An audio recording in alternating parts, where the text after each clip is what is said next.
They told you Ra was a myth, a sun god from a primitive past, a story, not truth. But what if that's the greatest cover-up in spiritual history? What if Ra wasn't just worshipped, but remembered, not as a figure, but as the original intelligence, the light before light, the spark before creation, the pulse of consciousness that breathed everything into being? This isn't about ancient Egypt. It's about you. Because somewhere along the way, humanity forgot. It forgot that divinity was never in the sky. It was in the self. And the story of Ra, buried under time and translation, holds the key to remembering. This is not mythology.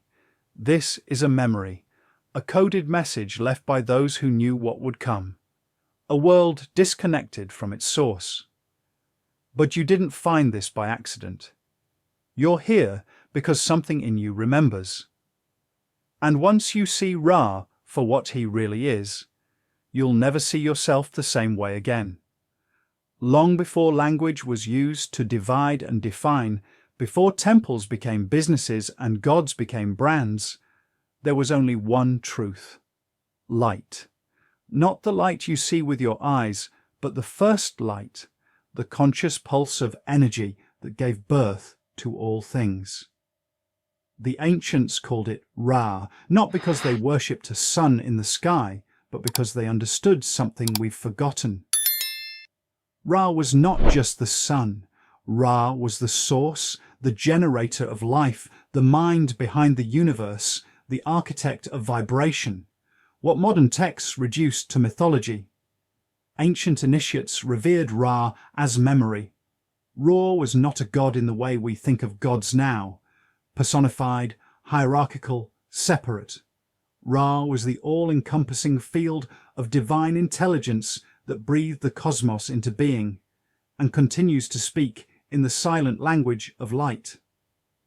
The story of Ra has been distorted because power fears clarity. If you knew you were born from the same source as stars, how could they control you? If you understood that your spirit is made from the same essence as the sun itself, why would you ever doubt your own light? The temples of Kemet, the true name of what we now call Egypt, weren't places of blind worship. They were consciousness laboratories.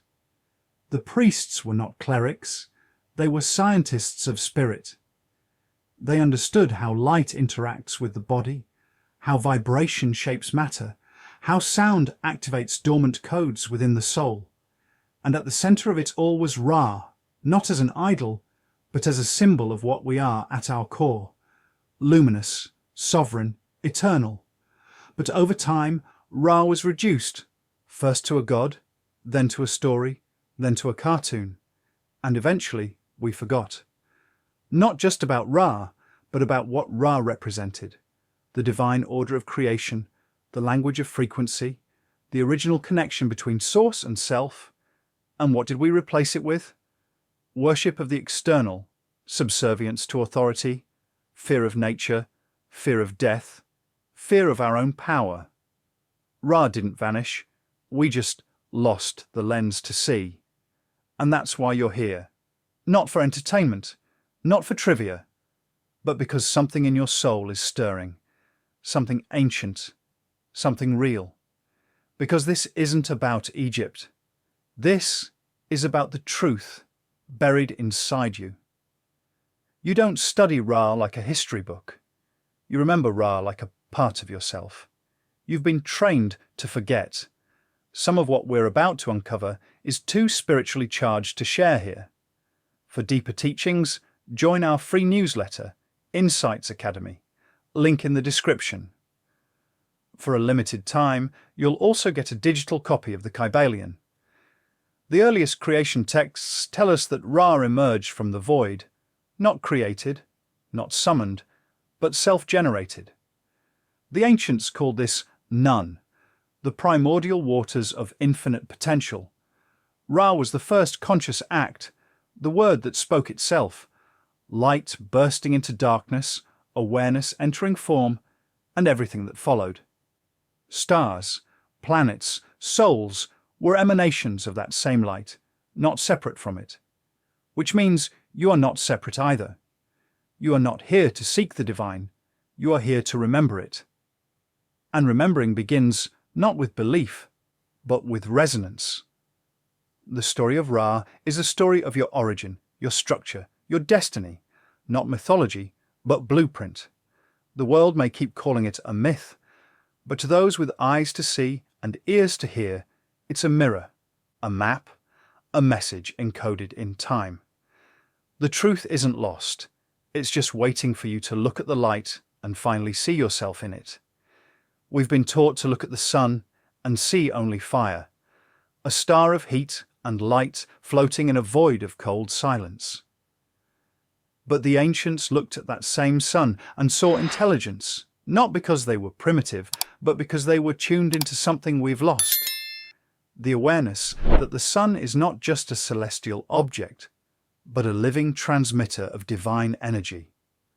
They didn't worship it out of ignorance, they honored it because they understood what it was doing, every moment of every day, radiating life, not just biologically, but spiritually. Every plant that grows, every braille odds you take, every thought that fires in your brain is supported by that single source. The sun is not just sustaining your body, it's communicating with your soul. In ancient Kemet, Ra wasn't seen as distant. He was the visible face of the invisible force, a gateway through which source consciousness entered the physical realm. They believed the sun held codes, light codes infused with the patterns of divine order. These weren't just poetic ideas. The priests and initiates knew that the sun's rays carried vibrational information, frequencies that interact with human DNA, awaken dormant memory, and ignite spiritual clarity. The same way your body absorbs vitamin D, your soul absorbs light data. This was the original spiritual science, long before it was ridiculed, buried, and rebranded as woo-woo, or dismissed as sun worship. And now, quantum biology is beginning to whisper what the ancients shouted. Light affects consciousness. Photons influence cell behavior. Frequency alters reality. Look deeper, and you'll see. The symbols were never literal. Ra, sailing across the sky, wasn't a bedtime story. It was code. His solar bark represented the path of consciousness, the movement of light across realms. Sunrise to sunset was more than time. It was a cycle of energy from emergence to integration. And this wasn't metaphorical. It was a map of your soul's path.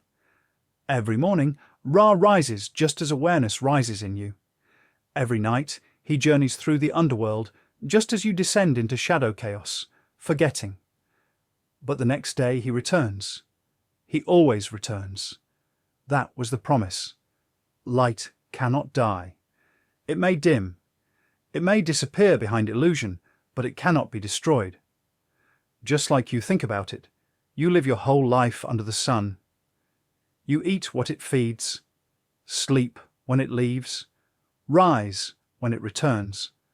But how often do you consider the possibility that the sun is not just light, but language? That it's speaking to you every single day in waves your eyes cannot see and your ears cannot hear, but your soul does? Always has. The ancient builders aligned temples with solar events, not for beauty, but precision. They built gateways not to worship the sun, but to work with it. They knew when the veil was thin, they knew when the light carried more. Equinoxes, solstices, these were not holidays, these were transmissions. So when you hear people mock sun worship, remember this: it's not about the object in the sky, it's about the intelligence behind it. Ra was never just a sun god.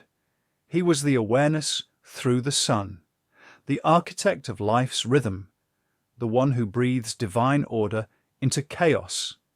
And deep down, you already feel this. It's why light soothes you, why dawn feels like rebirth, why sitting in the sun can pull you out of thoughts and drop you into presence.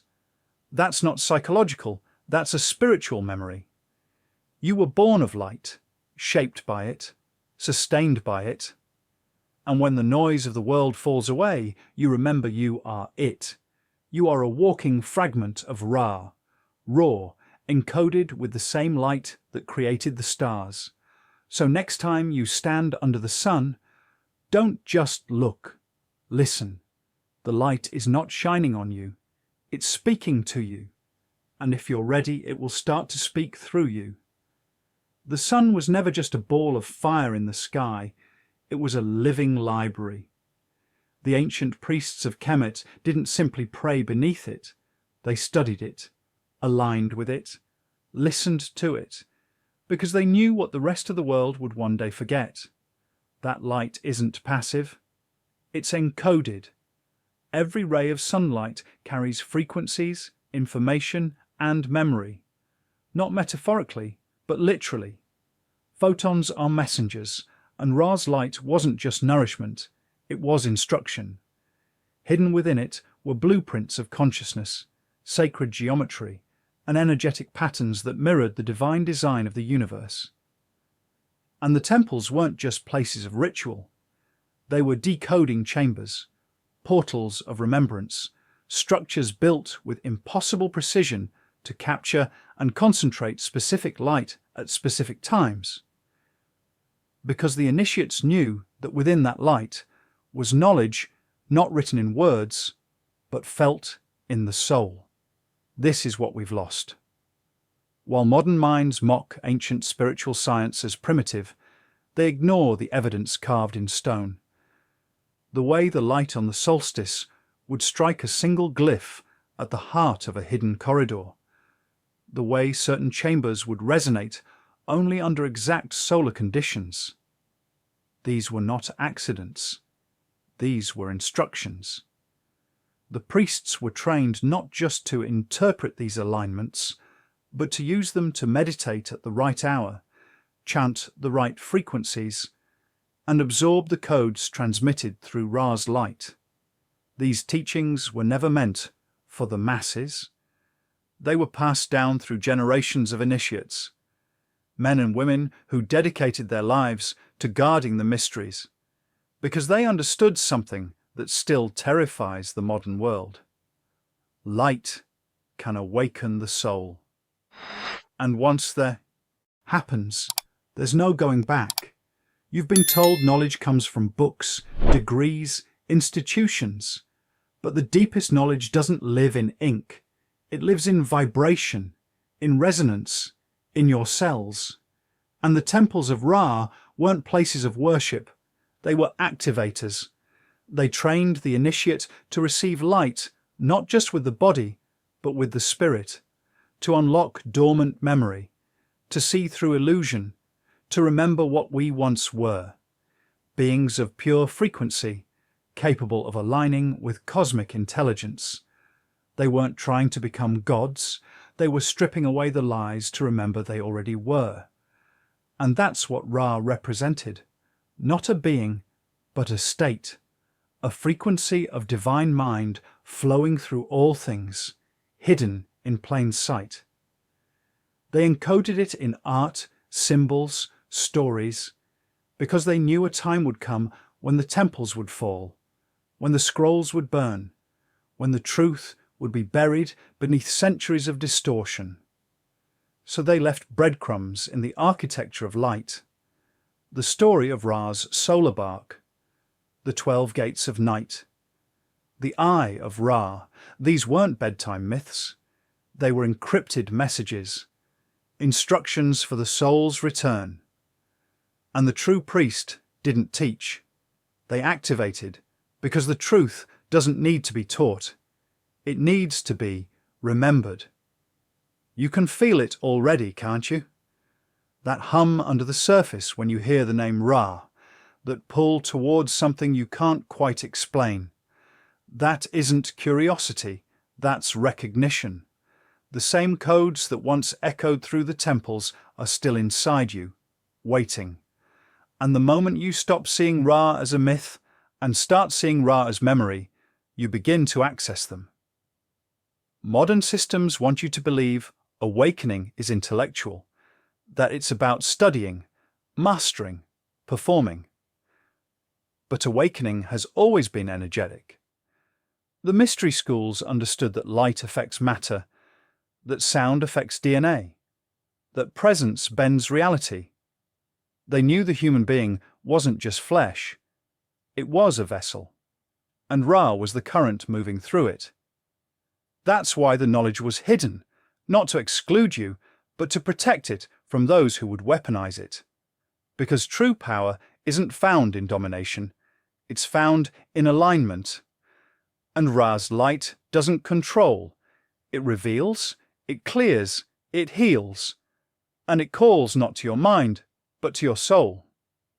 So the question is, will you remember, or will you keep calling light a story while wondering why the world feels so dark?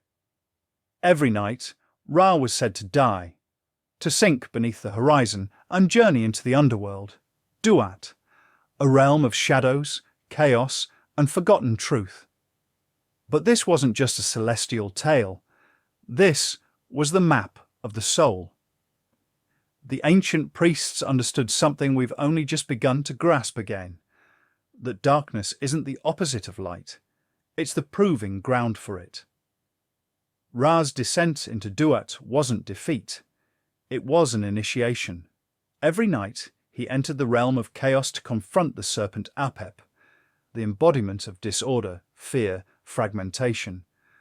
And every night he rose again, not untouched, but transformed, strengthened, reforged in the darkness.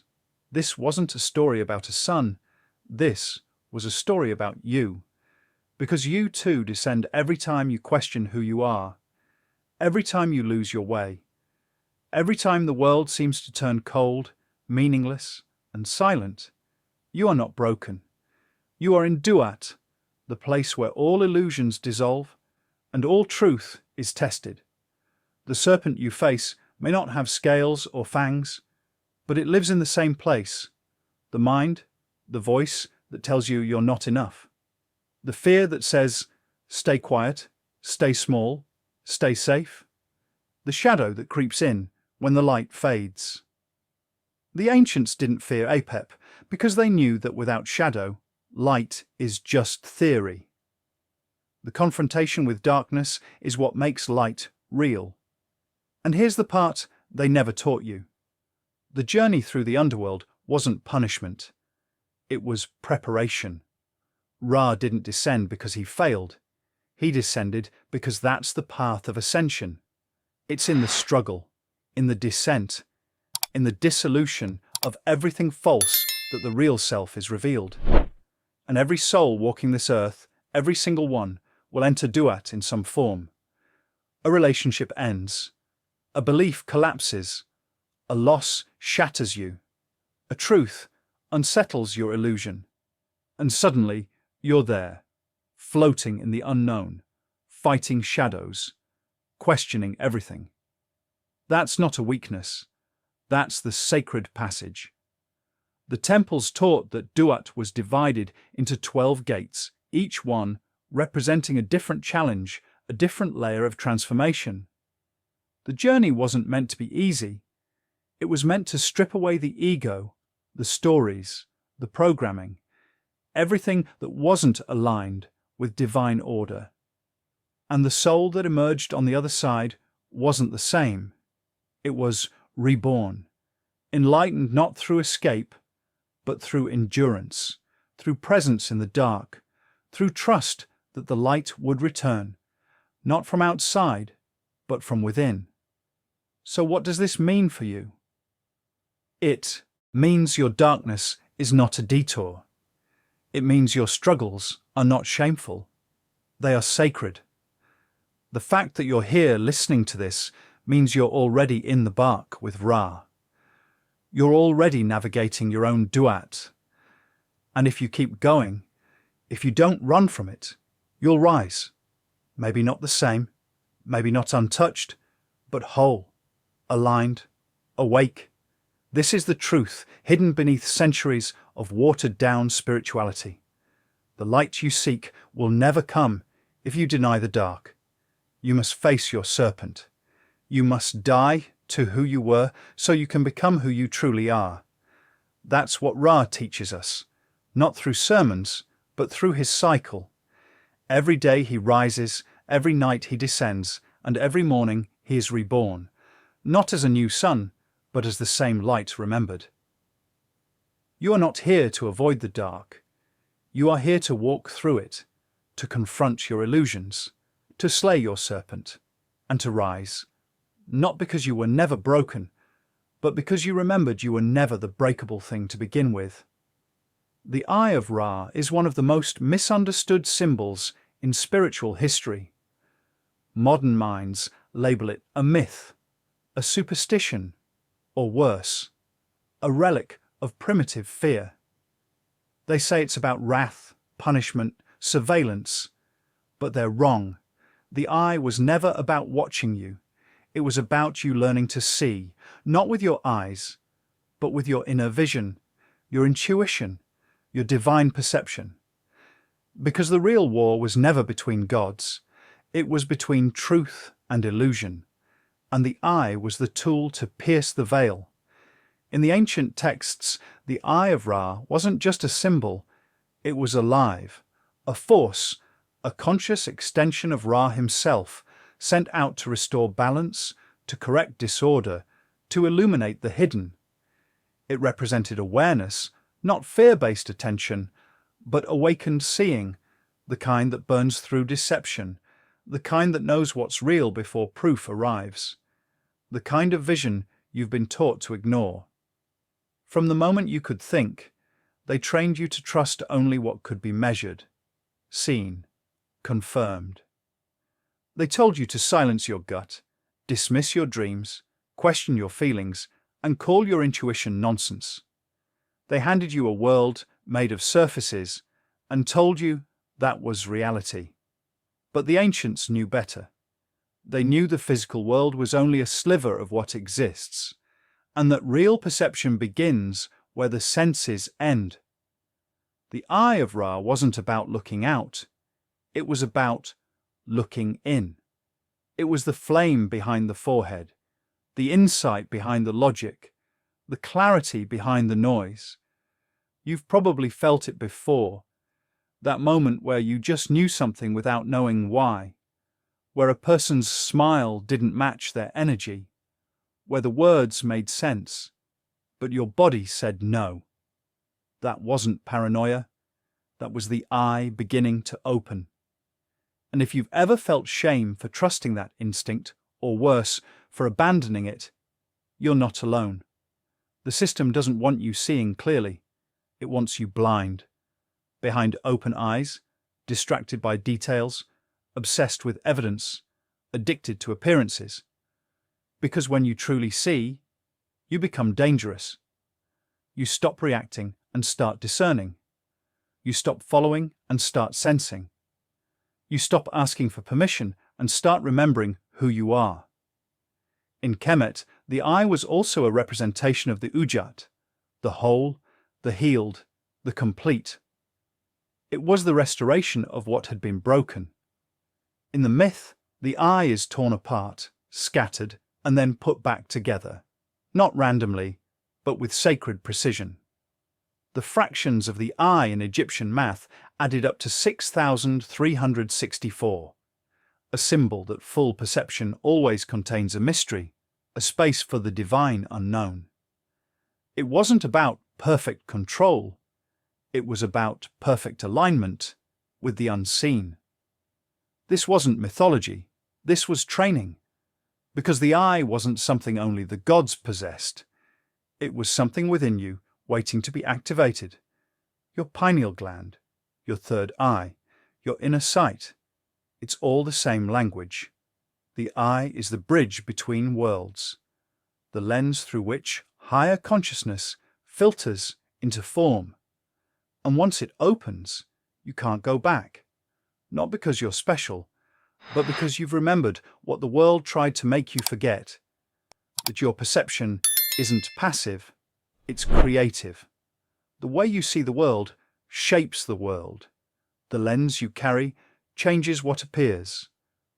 And when your eye is clear, so is your path.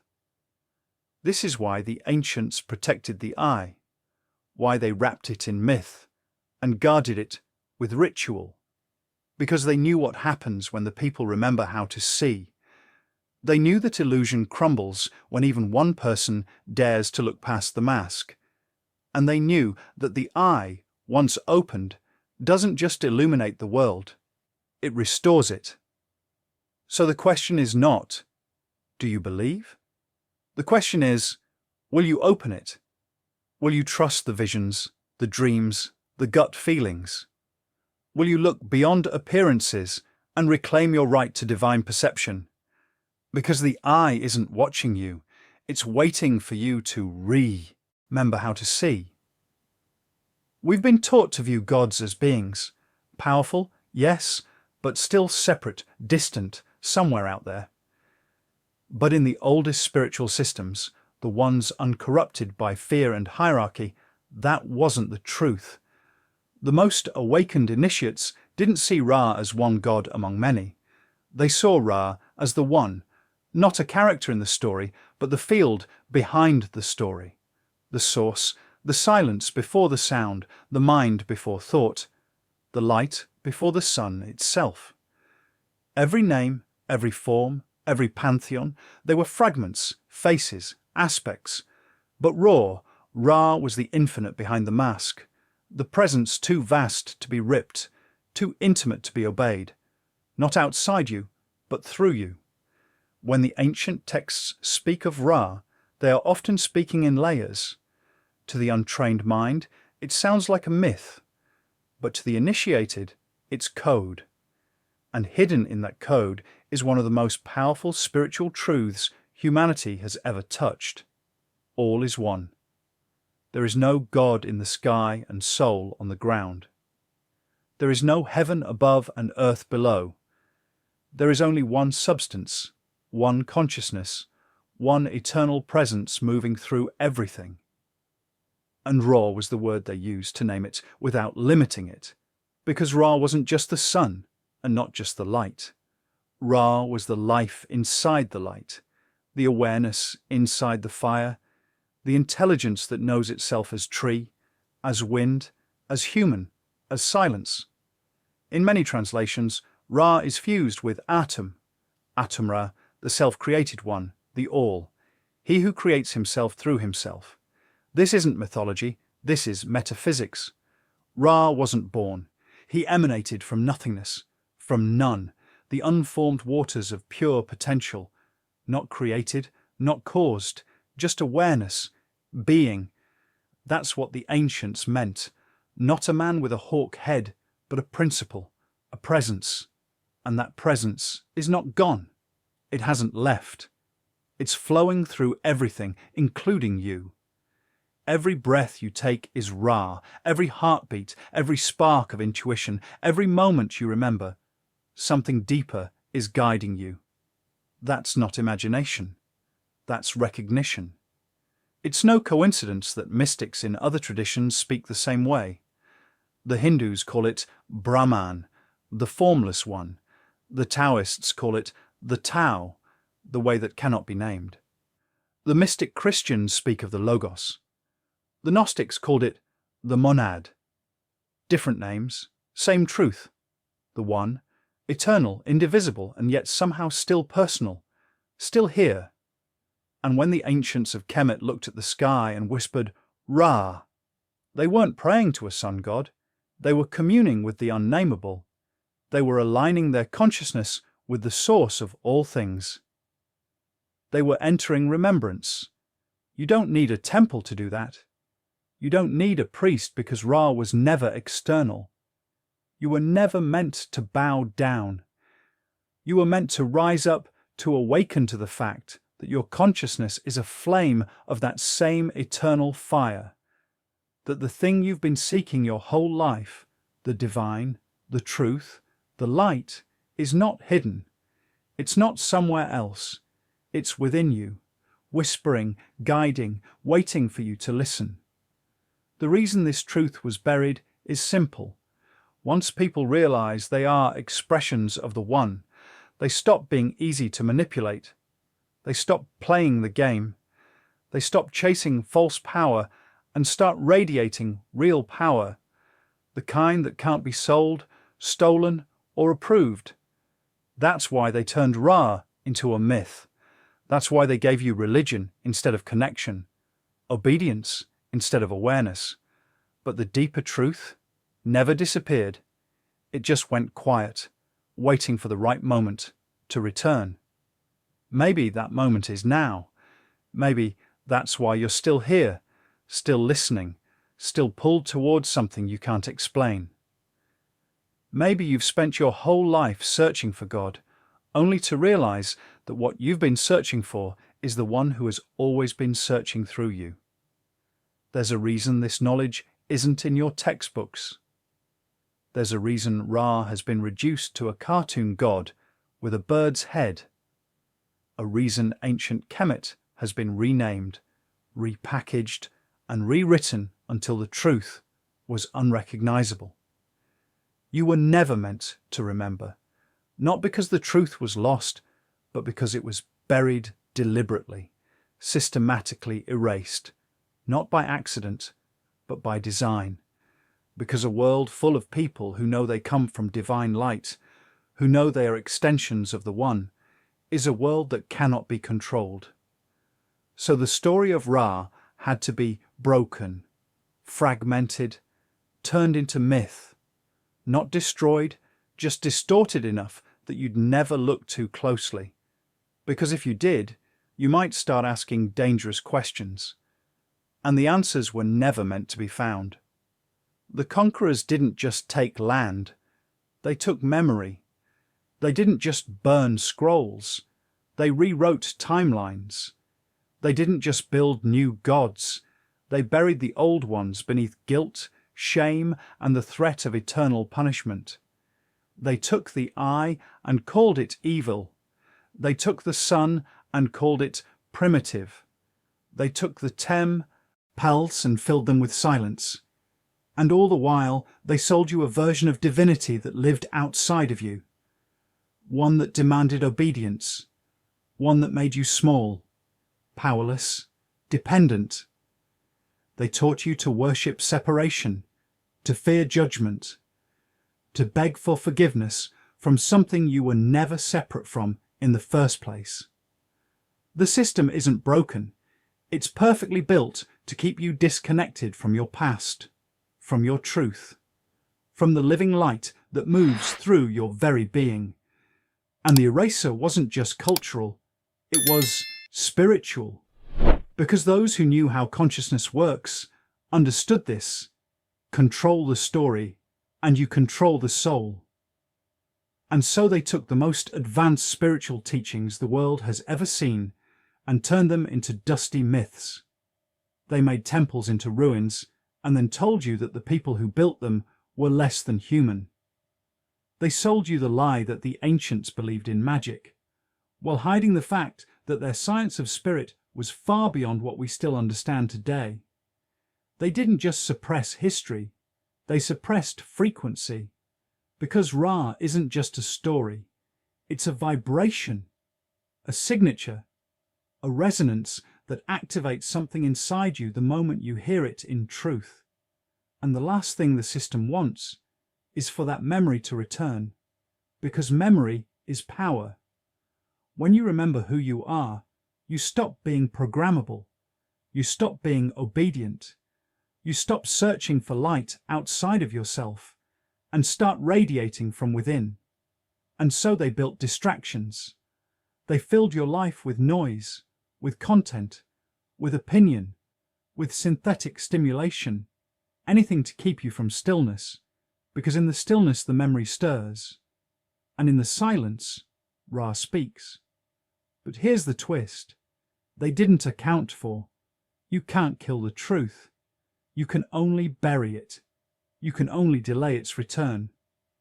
And when the timing is right, when the veil begins to lift, it resurfaces, not in temples, but in people, in souls who start to ask different questions, in hearts that begin to vibrate differently, in seekers who stop chasing and start listening.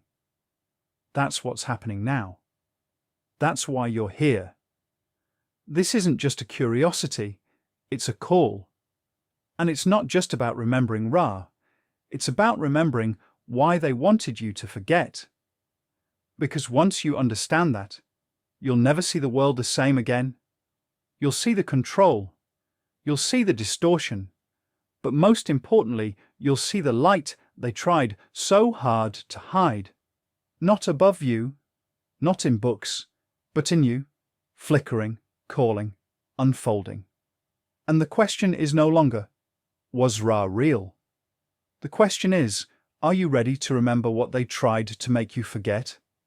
There comes a moment when memory stops being a thought and starts becoming a frequency, when what once felt like curiosity becomes a knowing. And that knowing doesn't come from books or teachers or doctrine. It rises from somewhere deeper, somewhere timeless. That's not a coincidence, that's awakening. And the story of Ra wasn't just written in stone or sung in temples, it was written in you, in your very consciousness. The ancients knew that this moment would come, an age where truth would be forgotten but not lost, where light would be hidden but not extinguished, and when that age began to end, the sleepers would start to stir, some slowly, some all at once, but all of them would carry the same silent memory. I've been here before. I've known this before. You're not here because of a video. You're here because a part of you has been reaching toward this for longer than you've had a name for it. You felt the pull in moments you couldn't explain, in a sunrise that felt like a message, in dreams that felt like instructions, in the silence between thoughts, where something ancient speaks without words. That's not imagination. That's alignment. That's you reconnecting with the current of Ra, not as an external god, but as the essence of your awareness, the eternal part of you that has been cycling through lifetimes, forgetting and remembering again and again. The ancient Egyptians understood the soul not as a single thing, but as a composition of parts. One of those parts, the Ba, represented the personality, the ever-changing aspect of you that walks through the world. But the Ka, the vital essence, the divine spark that never changes. That is what comes from Ra.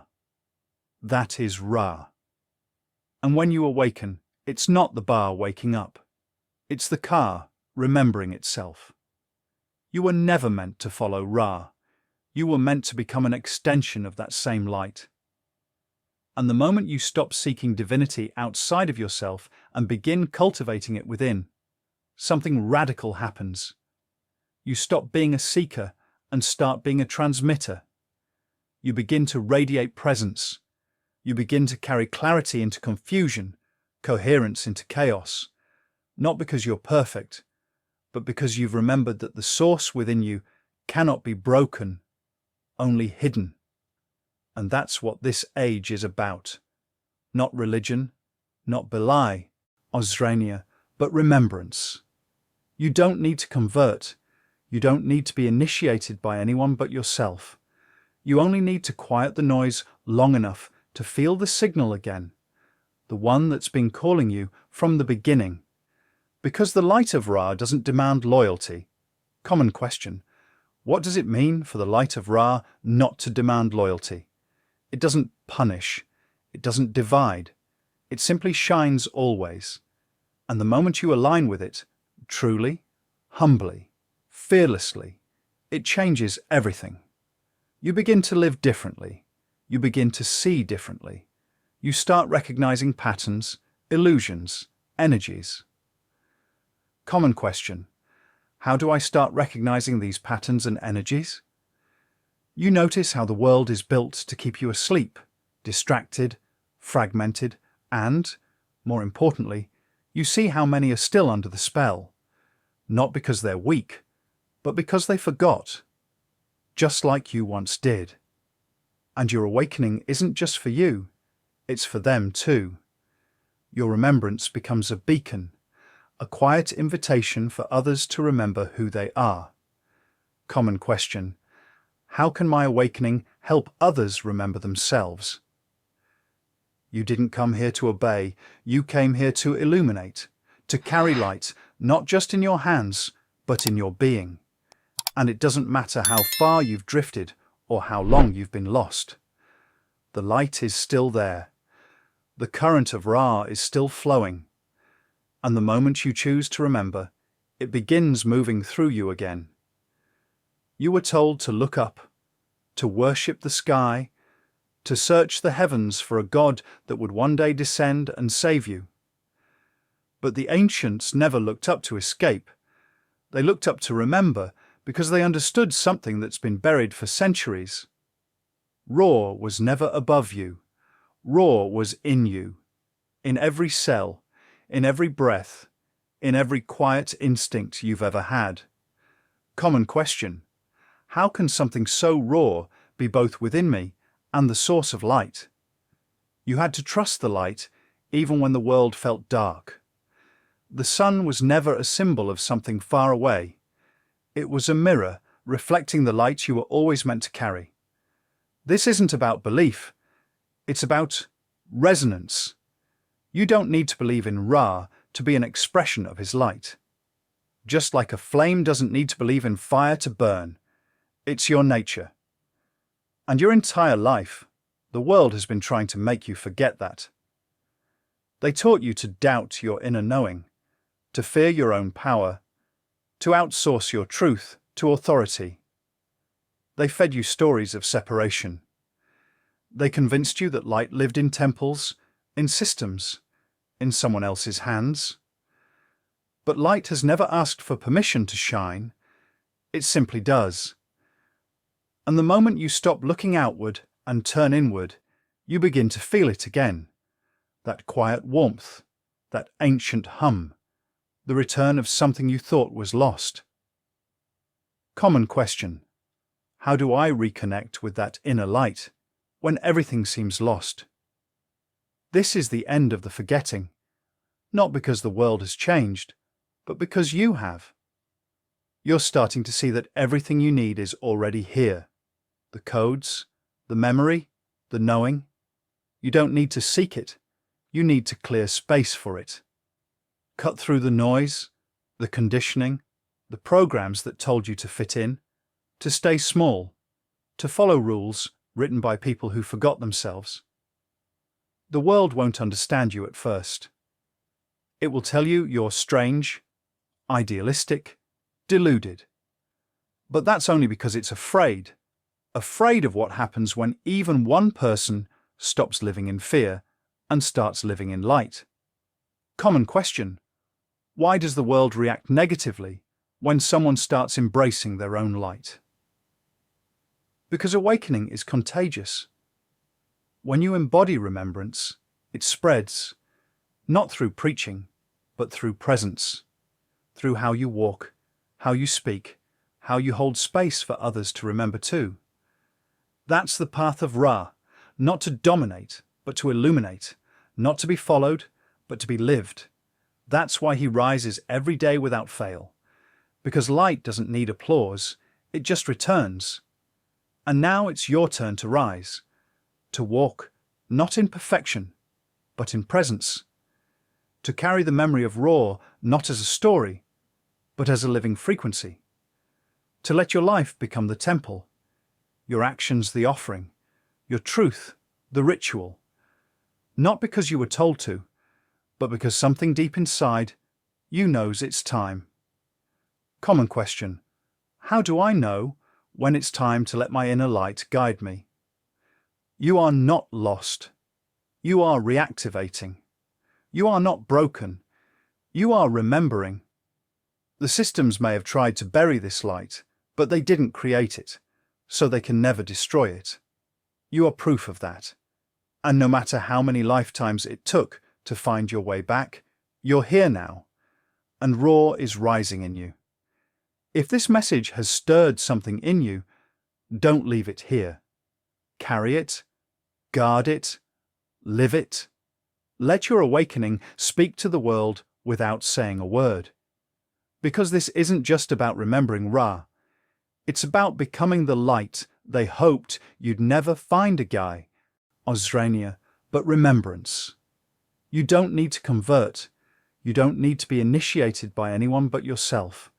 You only need to quiet the noise long enough to feel the signal again, the one that's been calling you from the beginning.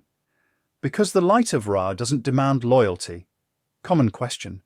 What does it mean for the light of Ra not to demand loyalty? It doesn't punish. It doesn't divide. It simply shines always. And the moment you align with it, truly, humbly, fearlessly, it changes everything. You begin to live differently. You begin to see differently. You start recognizing patterns, illusions, energies. Common question. How do I start recognizing these patterns and energies? You notice how the world is built to keep you asleep, distracted, fragmented, and, more importantly, you see how many are still under the spell, not because they're weak, but because they forgot, just like you once did. And your awakening isn't just for you, it's for them too.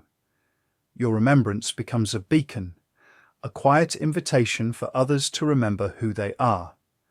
Common question. How can my awakening help others remember themselves? You didn't come here to obey, you came here to illuminate, to carry light, not just in your hands, but in your being. And it doesn't matter how far you've drifted or how long you've been lost. The light is still there. The current of Ra is still flowing. And the moment you choose to remember, it begins moving through you again. You were told to look up, to worship the sky, to search the heavens for a God that would one day descend and save you. But the ancients never looked up to escape. They looked up to remember because they understood something that's been buried for centuries. Ra was never above you. Ra was in you, in every cell, in every breath, in every quiet instinct you've ever had. Common question. How can something so raw be both within me and the source of light? You had to trust the light even when the world felt dark. The sun was never a symbol of something far away. It was a mirror reflecting the light you were always meant to carry. This isn't about belief. It's about resonance. You don't need to believe in Ra to be an expression of his light. Just like a flame doesn't need to believe in fire to burn. It's your nature. And your entire life, the world has been trying to make you forget that. They taught you to doubt your inner knowing, to fear your own power, to outsource your truth to authority. They fed you stories of separation. They convinced you that light lived in temples, in systems, in someone else's hands. But light has never asked for permission to shine. It simply does. And the moment you stop looking outward and turn inward, you begin to feel it again. That quiet warmth, that ancient hum, the return of something you thought was lost. Common question. How do I reconnect with that inner light when everything seems lost? This is the end of the forgetting, not because the world has changed, but because you have. You're starting to see that everything you need is already here. The codes, the memory, the knowing. You don't need to seek it. You need to clear space for it. Cut through the noise, the conditioning, the programs that told you to fit in, to stay small, to follow rules written by people who forgot themselves. The world won't understand you at first. It will tell you you're strange, idealistic, deluded. But that's only because it's afraid of what happens when even one person stops living in fear and starts living in light. Common question. Why does the world react negatively when someone starts embracing their own light? Because awakening is contagious. When you embody remembrance, it spreads, not through preaching, but through presence, through how you walk, how you speak, how you hold space for others to remember too. That's the path of Ra, not to dominate, but to illuminate, not to be followed, but to be lived. That's why he rises every day without fail, because light doesn't need applause, it just returns. And now it's your turn to rise, to walk, not in perfection, but in presence, to carry the memory of Ra not as a story, but as a living frequency, to let your life become the temple, your actions the offering, your truth the ritual, not because you were told to, but because something deep inside you knows it's time. Common question: how do I know when it's time to let my inner light guide me? You are not lost. You are reactivating. You are not broken. You are remembering. The systems may have tried to bury this light, but they didn't create it, so they can never destroy it. You are proof of that. And no matter how many lifetimes it took to find your way back, you're here now, and Ra is rising in you. If this message has stirred something in you, don't leave it here. Carry it, guard it, live it. Let your awakening speak to the world without saying a word. Because this isn't just about remembering Ra. It's about becoming the light they hoped you'd never find a guy. Common question: how can I share this awakening with others in my daily life? And if you've made it this far, you already know this truth isn't meant to stay hidden. Join our free newsletter, Insights Academy, to go deeper than YouTube will ever allow, and get your copy of the Kybalion as a guide on your path. The deeper truths are waiting. If this video resonated with you, let us know by commenting, "I understood it." Common question: what are the next steps after experiencing this awakening?